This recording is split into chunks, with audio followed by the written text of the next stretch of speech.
I'm George Kantor. I'm a senior systems scientist at the Robotics Institute at Carnegie Mellon University.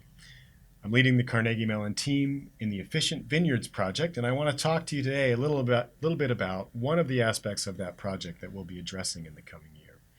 We've been driving around in vineyards and looking at plants and grapes and estimating yield for a long time, but what we're going to look into next is actually starting to manipulate plants.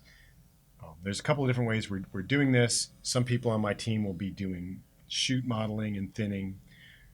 One thing I want to talk about is that there's a sensor I'm very excited about called a spectrometer that measures the reflectance of an object, any object, in all different wavelengths of light, ranging from wavelengths that are shorter from visible band to wavelengths that are much longer than the visible band.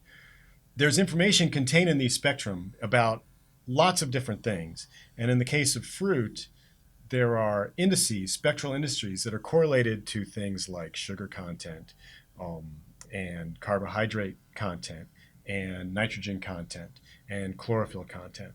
So there's a lot of information there. There's a lot of past literature available on where to look in these bands to find the useful things. The thing that's challenging is applying this sensor in the field, either in an automated way or just out in the field. So a lot of the spectroscopy work that's done in the past is done either in the laboratory using benchtop machines. So when you're talking about fruit, this is naturally a destructive method. You have to go out and pick the fruit, bring it into the lab in order to image it with the spectrometer. Or it is technology that is extremely expensive. So there are hyperspectral imagers that act a lot like cameras and give you an image of what you're seeing in front of you that has all these different bands. So you can think of the different bands like different colors, except instead of having 3 colors, red, green, and blue, there might be 100 or 1,000 of them, and they might be in bands that are outside of what your eye can see. These cameras are great. They're extremely expensive. We have one of the low-end ones on one of our machines, and it's a $25,000 instrument. So that's not necessarily something that's going to go into broad-scale agricultural application. But luckily, there's another type of spectroscopy, and that is just point spectroscopy. So in point spectroscopy, you have a single spot of light that you shine on something, and you measure the reflectance of that point. And these sensors are less expensive than the imagers. They can give you better information. In particular, they can give you more fine resolution on the waveband for the same cost. But they're harder to deploy in the field in the sense that in order to know what you're measuring, you have to know where the sensor was pointed. So a person walking around in the field, if they want to take a measurement of a leaf, they can take the sensor, they can hold it up against the leaf, and they know they've touched a leaf. If you're a robot and you're driving around and you're just holding this thing out, you need to be able to know what it is you're looking at.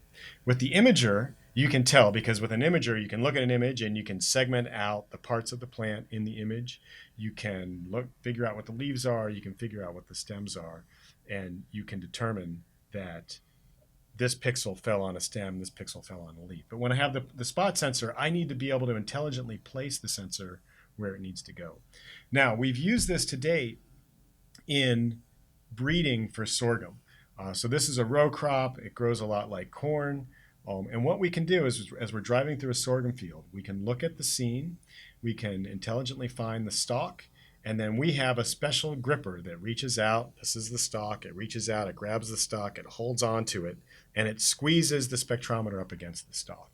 And this allows us to get the measurement where we want it, when we want it. So the benefit is that we get this stalk reflectance in multiple different bands without using an expensive spectrometer. So for this project, here's what we're going to do. First of all, we're going to adapt what we've done in sorghum to grapes. So grabbing a sorghum stalk is very different from applying a spectrometer to a grape cluster. So we need to do different vision algorithms to find the cluster and to guide a manipulator there. The second thing we need to do is, once we take the spectrometer measurement, we need to know how to turn that measurement into something that will be useful to the growers. And so in that, we'll be working with the viticulturalists on the project to figure out which spectral bands we should be looking at, which indices we should be computing, and how we can run experiments to correlate the measurements taken by the robot to the ground truth measurements taken by the scientists in the field. So if you have any questions or comments, please leave them down below. Thank you very much for your attention, and we look forward to talking to you again here.